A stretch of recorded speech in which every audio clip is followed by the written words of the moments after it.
अस्सलाम वालेकुम, hello and welcome. Iqbal इंशाल्लाह सर्विसेज।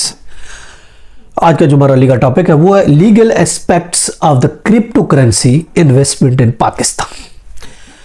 आजकल आप देखते हैं कि पाकिस्तान में भी क्रिप्टो करेंसी की इन्वेस्टमेंट रोज बरोज बढ़ती जा रही है। बाहर के कंट्रीज में तो ऑफ कोर्स ये लीगल भी है और अब वहाँ क्रिप्टो करेंसी लीगल एक तहफ़्फ़ुज़ भी हासिल है और वहाँ आप कर सकते हैं।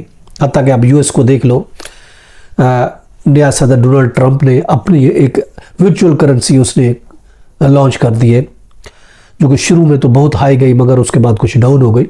तो वहाँ तो एक लीगल है। बिटकॉइन को देख लें, एथेरियम को देख लें, 1 लाख डॉलर से भी ऊपर चला गया, तो वहाँ एक लीगल वर्थ है बहुत से कंट्रीज। जबकि पाकिस्तान में अगर हम इसके लीगल एस्पेक्ट को देखना चाहते हैं, अगर आप क्रिप्टो करेंसी में आप इन्वेस्टमेंट करना चाहते हैं, तो उस हवाले से आज हमने ये लीगल लेक्चर तरतीब दिया। देखिए, Pakistan subject to the significant debate and evolving the regulation, इस पर बहुत ज़्यादा डिस्कस भी चल रही है और ये एक इम्पॉर्टेंट ये चीज़ है। रेगुलेटरी फ्रेमवर्क अभी तक स्टिल इन डेवलपमेंट है, इन पेंडिंग है।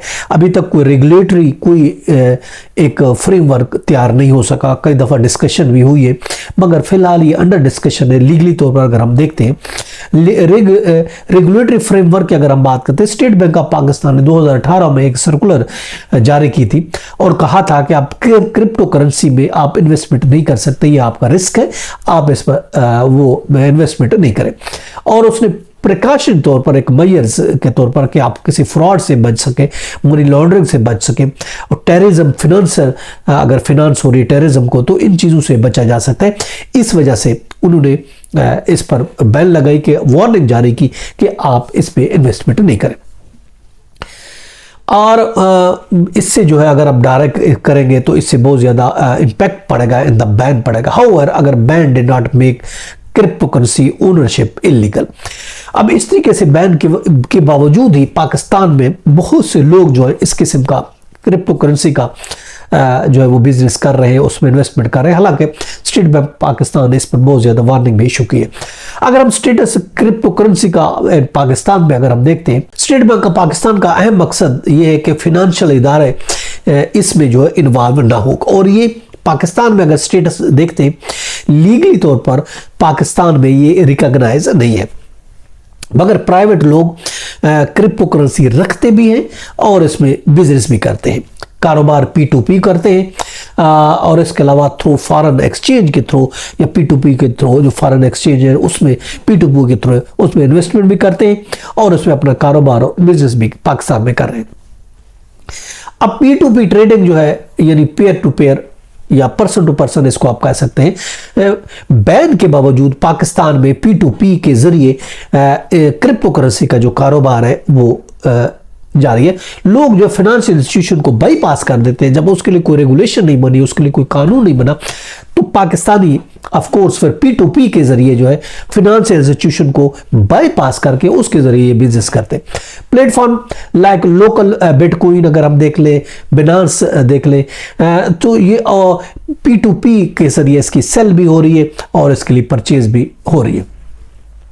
रेगुलेटरी डेवलपमेंट की अगर हम बात करते हैं और उसकी प्रपोजल की बात है, अगरचे पाकिस्तान इसमें दिलचस्पी है, जिसकी वजह से फिनांस मिनिस्ट्री ने मुख्तलिफ गवर्नमेंट बॉडीज़ और SECP के साथ एक डिस्कशन भी की है और कि इसको लीगलाइज करने के लिए एक प्रपोजल भी मांगी है कि किस तरीके से हम इस जो क्रिप्टो करेंसी को लीगलाइज करें। स्टेट बैंक पाकिस्तान ने भी इस पर एक इंटरेस्ट शो की है, दिलचस्पी जाहिर की है। प्राइवेट बिटकॉइन और इथेरियम अगर हम उसकी बात करते हैं, उसकी बजाय वो ये कह रहे हैं कि हम अपनी एक डिजिटल करेंसी CBDC एक यानी कि सेंट्रल बैंक डिजिटल करेंसी जारी करने में एक इंटरेस्ट ले। स्टेट बैंक का पाकिस्तान ये चाह रहा है कि बजाय इसके कि बिटकॉइन और इथेरियम में लोग जो इन्वेस्टमेंट करें, हम अपने मुल्क की एक अपनी CBDC यानी सेंट्रल बैंक डिजिटल करेंसी हम इशू करें ताकि लोग इसमें जो है इन्वेस्टमेंट करें। टैक्सेशन और रिपोर्टिंग रिक्वायरमेंट ऑफ कोर्स इसमें ज़्यादा ज़रूरत होती है। जो फेडरल बोर्ड ऑफ रेवेन्यू ने अभी तक अगर हम बात करते हैं टैक्सेशन और इसके लिए उसको क्लियर नहीं किया। यूनिफॉर्म टैक्स रिफॉर्म करने के लिए उन्होंने क्रिप्टो करेंसी जो है अगर हम उसके बात करते कि ये इनकम टैक्स नहीं देते, क्रिप्टो करेंसी वाले नहीं देते, ये कानून में नहीं है। और फिर जो है कैपिटल गेन टैक्स जो है उस पर भी उसको देना पड़ेगा, जो वो भी नहीं दे रहे। तो इस वजह से जो है एफबीआर ने 2021 में क्रिप्टो करेंसी का एक डेटा जमा किया कि देखते हैं कि कितने लोग इस पर बिजनेस कर रहे हैं। तो इस बेस पर गवर्नर ने एक तजवीज़ भी पेश की है कि आप इस तरीके से एक पहले डेटा तो मुरतब करें। अगर हम बात करते हैं क्रिप्टो करेंसी में रिस्क, अगर हम बात करते हैं रिस्क और कंसर्न की बात करते हैं, क्रिप्टो करेंसी में ऑफ कोर्स ये रिस्क तो मौजूद है, फ्रॉड का, स्कैम का मौजूद है, स्कैम बहुत ज़्यादा हो जाते हैं, फ्रॉड भी हो सकता है। और इसके अलावा मार्केट रिस्क जो है इंपॉर्टेंट चीज़ है, मार्केट रिस्क मौजूद है, मनी लॉन्ड्रिंग इसके थ्रू हो सकती है। और इसके टेररिज्म फिनांस को फिनांस दिया जा सकता है, टेररिज्म को, दहशतगर्दी को फिनांस इसके जरिए भी दिया जाता है। तो ये एक नुकसानदेह चीज़ें इसमें अगर हम देखते हैं, मनी लॉन्ड्रिंग हो गया, फ्रॉड हो गया, स्कैम हो गया, और इसके अलावा इससे टेररिज्म वाले फिनांस हासिल कर सकते हैं, उनके लिए फिनांस हासिल करना आसान हो। तो ये रिस्क और कंसर्न तो ऑफ कोर्स ये मौजूद है क्रिप्टो करेंसी का। फ्यूचर अगर हम बात करते हैं, फ्यूचर इसके आउटलुक की अगर हम बात करते हैं, फ्यूचर आउटलुक में अगर हम देखते हैं, अगर ये लीगलाइज हो जाती है तो अच्छी बात है। देखें क्रिप्टो याद रखें एक एक्सचेंज नहीं है, और ये जो है एक अगर हम बात करते हैं कि इस पर इन्वेस्टमेंट हो तो उसके लिए हमें चाहिए इसको लीगलाइज करना पड़ेगा, पाकिस्तान को भी लीगलाइज इसको करना पड़ेगा।